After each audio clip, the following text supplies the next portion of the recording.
আসসালামু আলাইকুম আমার প্রাণপ্রিয় এলাকাবাসী, আশা করি আল্লাহর রহমতে আপনারা সবাই ভালো আছেন, আমিও ভালো আছি। যাই হোক, আজকে আমার প্রচুর কাজ ছিল, তারপর এখন বিকাল বেলা এবং নতুন একটা কাজ এসেছে। বড় মেম্বারকে নিয়ে যেতে হবে সুক ওয়াকিফ। আর মেঘাচ্ছন্ন আকাশে পরিবেশটা অতীব চমৎকার।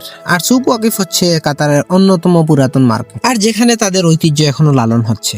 আর যাই হোক, বলতে বলতে আমি আমার ললনার কাছে চলে আসলাম এবং আল্লাহ রসুলের নাম নিয়ে ললনাকে স্টার্ট দিলাম এবং স্টার্ট দিয়ে দেখলাম আলহামদুলিল্লাহ আমার ললনা ঠিক মতো রেসপন্স করছে। কিন্তু কিছুক্ষণ পর বুঝতে পারলাম আমি তো ললনাকে না, আজকে ললিতাকে নিয়ে যেতে হবে। তাই চিন্তায় পড়ে গেলাম যে ললিতার মধ্যে কি পেট্রোল আছে কিনা। ললিতা যেহেতু রিজার্ভে, সেহেতু ললনার কাছ থেকে ললিতার চাবি নিয়ে চললাম আমার ললিতার কাছে। তাই ললনাকে ঠিক মতো বন্ধ করে সিকিউর করে ললিতার চাবি দিয়ে বললাম, এই দেখো আমার ললিতা।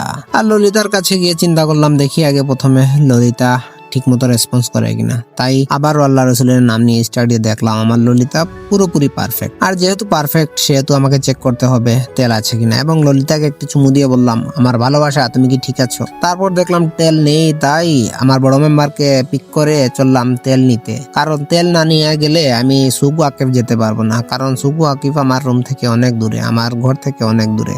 তাই রিফিউলিং এর জন্য চললাম পেট্রোল পাম্পের উদ্দেশ্যে। আর যেহেতু পেট্রোল পাম্পে যেতে হবে, সেহেতু অন্য রাস্তা নিয়ে যাচ্ছি পেট্রোল পাম্পে, কারণ সুক ওয়াকিফ যাওয়ার রাস্তা আলাদা। আর যাই হোক, আসার সাথে সাথেই দেখতে পেলাম সিগন্যাল খুলে গেছে, কারণ ওরা বুঝতে পারছে যে ভিআইপি এসেছেন, তাই সিগন্যাল বন্ধ রাখা যাবে না। আর তাড়াতাড়ি করে ইউটার্ন মেরে চললাম পাম্পে, কারণ যেতে হবে, রিফিল করতে হবে, আবার অনেক দূরে যেতে হবে। তাই ভদ্র ছেলের মতো প্রবেশ করলাম পাম্পের মধ্যে। আর পাম্পের মধ্যে যেহেতু ভিডিও করা সম্পূর্ণ নিষেধ, সেহেতু কোনো ভিডিও করতে পারলাম না। তারপর রিফিলিং শেষ করে ভদ্র ছেলের মতো আবার আমার ললিতাকে নিয়ে চললাম মেইন রাস্তায়। আর সুক ওয়াকিফ হচ্ছে পাখির মেলা, তাই বড় মেম্বার ওনার পাখি নিয়ে সুক ওয়াকিফ যাচ্ছে। আর যেহেতু গাড়ির মধ্যে পাখি আছে, সেহেতু আমি গাড়ি ঠিক মতো টানতেও পারছিলাম না, কারণ পাখিগুলা ব্যালেন্স ছাড়া বসে আছে।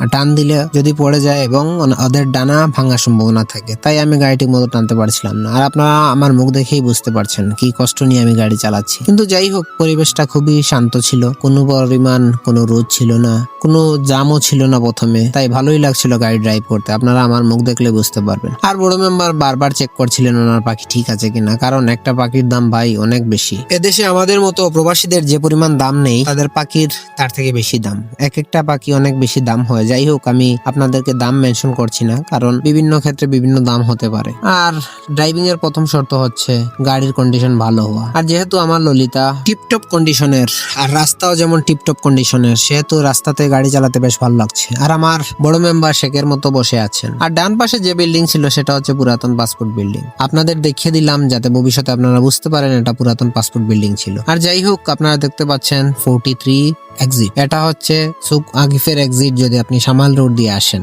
আর এসব উন্নত দেশের সিস্টেম হচ্ছে, যদি আপনি একবার এক্সিট মিস করেন, তাহলে সেই সেম এক্সিটে ঘুরে আসতে অনেক সময় লাগে। আর যাই হোক, ললিতাকে অনেকদিন পর পেয়ে ভালোই লাগছে এবং ড্রাইভিং করে ভালোই লাগছে, তাই মনে সুখে আমি গান গাইলাম, ও ললিতা, ও ললিতা, তুমি আমার ললিতা। আর ডান পাশে আপনারা দেখতে পাচ্ছেন মেট্রো, আর এটা হচ্ছে আলসাদ মেট্রো স্টেশন। আর কাতারে যদি আপনার কাতার মেট্রো লিঙ্ক সম্পর্কে ভালো ধারণা থাকে, তাহলে কাতার আপনার জন্য অনেক সহজ। আর এসব বলতে বলতে চলে এলাম আলসাদ সিগনালে। আর আলসাদ সিগনালে এসে দেখতে পেলাম অনেক বেশি জ্যাম। আর আপনাদেরকেও দেখিয়ে দিলাম জামের মধ্যেও ভালো লাগে দাঁড়াতে। আর এটা হচ্ছে আলসাদ এরিয়া। আর যাই হোক, এসব বলতে বলতে চলে এলাম পরবর্তী সিগনালে আসার পর আপনাদেরকে দেখিয়ে দিলাম আরেকটা স্টেশন, আর এটা হচ্ছে আলবিদা স্টেশন। কিছুক্ষণ আগেই বলেছিলাম যদি মেট্রো লিঙ্ক সম্পর্কে আপনার ধারণা থাকে, তাহলে কাতার আপনার জন্য সহজ।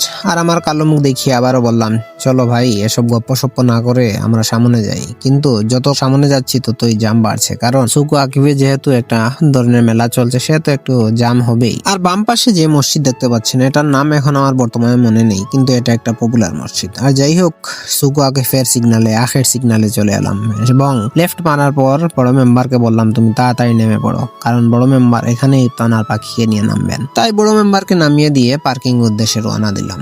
আর আমি জানি কোথায় আমাকে দাঁড়াতে হবে, কারণ এখানে বাঙালি রেস্টুরেন্টও আছে, তাই ভাবলাম বাঙালি কিছু খাবার খাবো। আর বাম সাইডে যে মসজিদটা দেখতে পাচ্ছেন, এটা হচ্ছে অতি চমৎকার এবং পুরাতন মসজিদ। বর্তমানে এটা মসজিদ হিসাবে নয়, এটা একটা কার্যালয় হিসাবে কাজ করছে। আর আমি আপনাদের কাছ থেকে এখন বর্তমানে বিদায় নিচ্ছি, কারণ আমাকে তাড়াতাড়ি যেতে হবে। আর ভালো থাকবেন সবাই। আসসালামু আলাইকুম রহমতুল্লাহ।